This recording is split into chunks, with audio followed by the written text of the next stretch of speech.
tambay, Chef Boy tambay, Chef Boy tambay na kayo. Tambay na. Hey yo, what's up mga katambay? Magandang araw po sa inyong lahat. Welcome back po sa aming channel. Ngayong araw po ay tortang talong with giniling ang aming napiling lutuin para sa inyo mga katambay. Nariyan po ang 3 pirasong inihaw na talong mga katambay. Ating babalatan para mawala ang mga sunog-sunog na balat dyan. At pagkatapos balatan ng ating talong mga katambay, ilalapat natin ito sa isang plato. Tatanggalin natin ang tangkay nito. Tingnan nyo na lang po kung paano ginagawa mga katambay. Pagkatapos nyan, syempre nariyan na po ang ating bawang at sibuyas mga katambay. Siyang gagamitin natin sa ating panggisa. Hiwain po natin sa tamang sukat ang ating bawang at sibuyas para magamit natin sa ating gagawing tortang talong. At ang ating tortang talong, syempre meron tayong kerot. Aba, special po ata ang ating torta ngayong araw. Meron pang kerot mga katambay. Balatan natin ang ating kerot. Hihiwain natin ito ng maliliit. Matapos mahiwa ng ating kerot, nariyan po't kasunod na meron din tayong bell pepper mga katambay. Talaga nga naman pong espesyal ang ating torta ngayong araw. May bell pepper pa.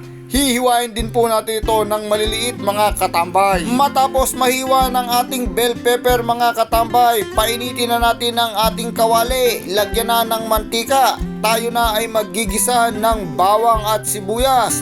Kasunod po niyan, gigisahin na natin ang ating giniling na baboy mga katambay. Talaga nga naman pong espesyal ang ating tortang talong. Kasunod po niyan, nilagyan po ng konting patis, pampalasa. At pagkatapos pamintan durog, pampalasa ulit mga katambay. Halu-haluin lang po natin ito hanggang sa magisa ng todo. Kasunod po niyan, ilalagay natin ang ating hiniwang kerot mga katambay. Halu-haluin lang po natin hanggang magsama-sama ang ating ingredients. Pagkatapos, kasunod na ilalagay ang ating bell pepper. Halu-haluin lang po natin hanggang sa tingin nyo ito ay luto na. Kasunod pong ilalagay ang ating talong sa ibabaw nito mga katambay. Ilatag lang po ng ganyan at mamaya-maya po ay igagayak na natin ang ating itlog na ilalagay sa ating tortang talong mga katambay. 4 na pirasong itlog na sariwa mga katambay, nilagyan po ng asin at pamintang durog. Pagkatapos po niyan, meron po tayong dahon ng sibuyas mga katambay. Isasama na rin po natin sa ating itlog na sariwa. Atin itong babatiin at hahaluing mabuti at ilalagay sa ating tortang talong. Ayan na po't ibinuhos na po ang ating itlog na sariwa mga katambay. Nakikita nyo naman, napakaraming sahog ng ating 3 talong mga katambay.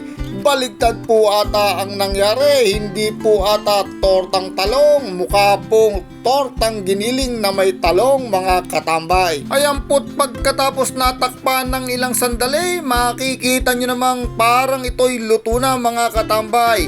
Tingnan nyo pong mabuti, nakakatakam, nakakaganang kumain mga katambay. Sinisigurado ko pong mapaparami na naman ang kain ko nito. Abay, paminsan-minsan lang po makatikim ng ganitong ulam. Siyempre, pag-igihan na ang ating pagkain mga katambay. Muli po mga katambay, nariyan po sa inyong harapan ang aming pagkain ngayong araw. Kung ninyo pong nagustuhan ang aming ulam ngayong araw mga katambay, syempre, huwag nyong kalilimutang mag-follow, mag-share, mag-like at mag-comment sa aming Facebook page. Ang inyong nakatambay na chef, Chef Boy Tambay.